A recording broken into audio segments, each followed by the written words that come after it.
Even after the 5th chapter, we are still missing some of the darkest mysteries of Playtime Co. Like how these 8 core experiments are still making us crazy about the lore, even though the people involved have their own complicated stories. There is so much to discuss, but today I'm gonna talk about the confusing things you probably missed.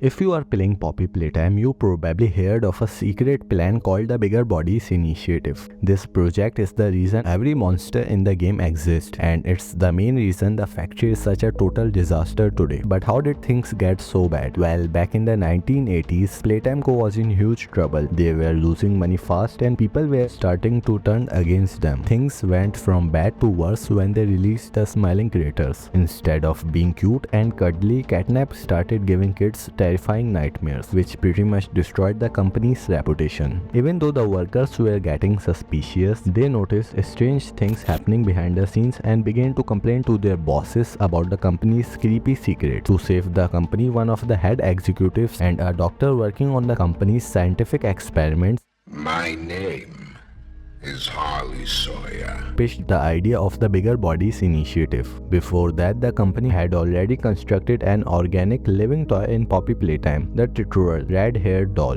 However, Sawyer wanted to replicate this research but on a much grander scale. He wanted to build giant living toys to do all the heavy lifting at the factory. By using these monsters as workers, the company could get rid of many human employees and save a lot of money. Sawyer believed that if toys replaced people, the company wouldn't have to pay as many salaries or worry about being sued by regular workers. To make the project work, the scientists realized they couldn't just use plastic and stuffing. They needed something alive to make the toys move and think on their own. Sawyer's hunger for results grew quickly, leading the company to treat these young orphans like nothing more than spare parts.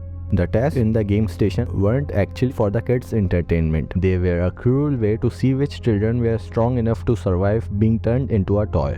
Behind the bright colors and fun games, the factory was quietly keeping track of every child's performance. When a child showed the right traits, they were separated from their friends and led into the dark labs deep underground. The doctor would tell them they were going to a better place or that they had been chosen, but the reality was much darker. The factory then turned their bodies into giant toys. Each of those children became one of the monsters we see in the factory today. The first monster created for this project was Boxy Boo.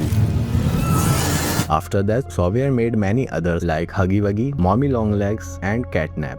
These monsters used to be real people, and we see proof of this in the 3rd chapter when we find Kissy Missy in the orphanage. She is staring at a photo of the human she used to be, looking back at her old life. We also know that adults were occasionally transferred into toys as well. During a tape uploaded to Mob Entertainment's official YouTube channel, we discovered that Brawn the dinosaur was inhabited by an employee called Thomas Cleric, who discovered he had terminal lung cancer and opted to be transferred into a toy. The transfusion was successful. However, the other toys rejected Cleric, attacking him mercilessly until the researchers separated them. We don't know much about how the Bigger Bodies Initiative ended, but we do know that the company finally made exactly what they wanted. They created Experiment 1006, also known as the prototype. He was the smartest and most successful experiment Sawyer ever made.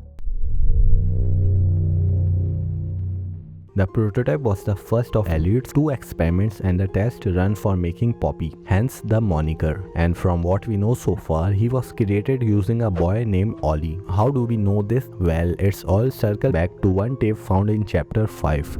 Ollie's gone and Assuming Elliot used a child named Ollie to make the prototype, we now know that the Ollie we talked to throughout chapter 3 and 4, who turned out to be an Alice of the prototypes, was at some point actually his true identity.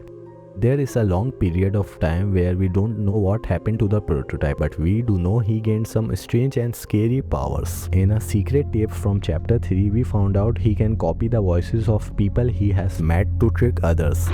I possess a question. Even though his scary strength made him a threat, it was how smart he was that made him truly dangerous. Because as he noticed everything in one part of the story, it asked Sawyer why he is performing experiments on it. Sawyer says, I learn something new about you every day. It excites me. Thank you. You thank me?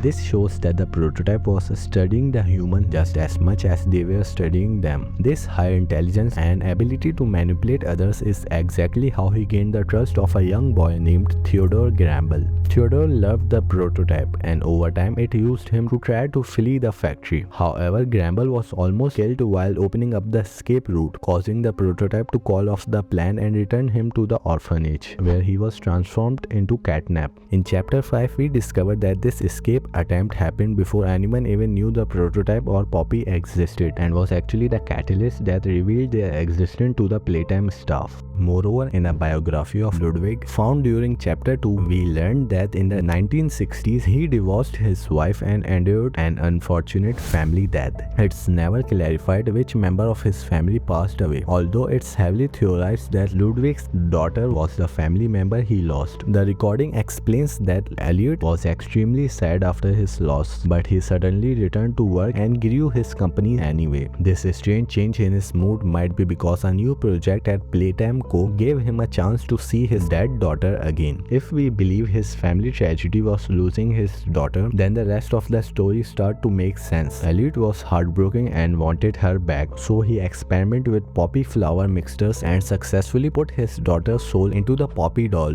We know that Poppy was made many years before the other Giant Toys experiments, and that she was treated as someone very special with her own private room. That room contains several clues that support this idea. For example,